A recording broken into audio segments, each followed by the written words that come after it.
有6萬人入紙申請超額11倍嘅5000個白表免補地價購買二手居屋嘅名額，朝早就會攪珠。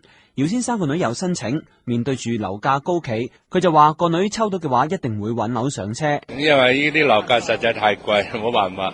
因為啲仔女已經大個啦，自己要搬出去住啦嘛。冇話貴唔貴嘅，依家都係趕住上車嘅啫。依家總之有機會都係要買噶啦，係咯，排唔抵，冇辦法，都係要上車。因為仔女大啦嘛，要結婚啦嘛，要用啊嘛。但二手居屋價格已經上升咗一段時間。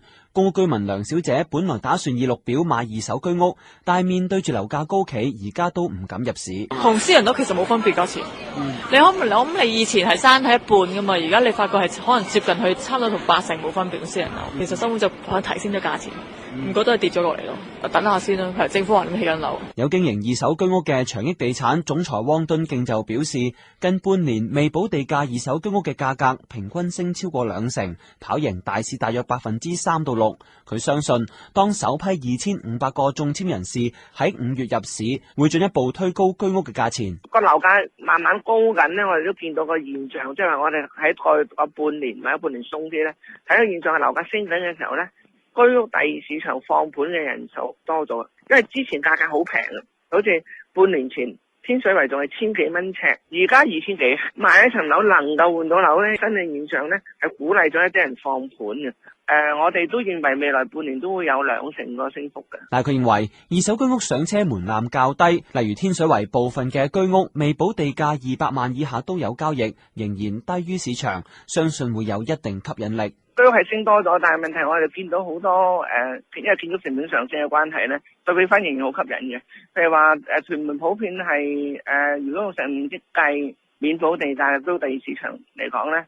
係3000零蚊到啦，咁如果天水圍係2000零蚊啦，咁應該可以普遍都買到一啲幾好嘅單位。至於長遠房屋策略督導委員會成員李華明就認為，政府由構思到推出政策時間太長，令到價格不斷上升。咁你咁長嘅時間呢，咁容許咗有啲嘅即係不合情理程度嘅升幅咯。即係其實政策成熟推出嚟就盡快上馬。盡快俾人抽籤，跟住就去買。但係而家因為拖咗成超過我諗有幾個月咧，咁變咗呢個升幅係消化咗嗰個免補地價。尤其係一啲比較熱門嘅即係二手居屋嚟講咧，咁呢個我覺得就係政府都係檢討嘅，唔好咁慢。佢話要睇成功申請嘅人士喺市場入面揀唔揀到二手居屋購買，先知政策係咪成功。長遠仍然要起多啲嘅居屋應付需求。5000個免補地價買二手居屋名額，今朝會進行攪珠，將會知道初步嘅優先次序，再審核申請。到5月中，房署就會公布正式結果。5月下旬就會發信俾首批2500個成功申請人，剩低嘅名額就會喺年底獲發批准信。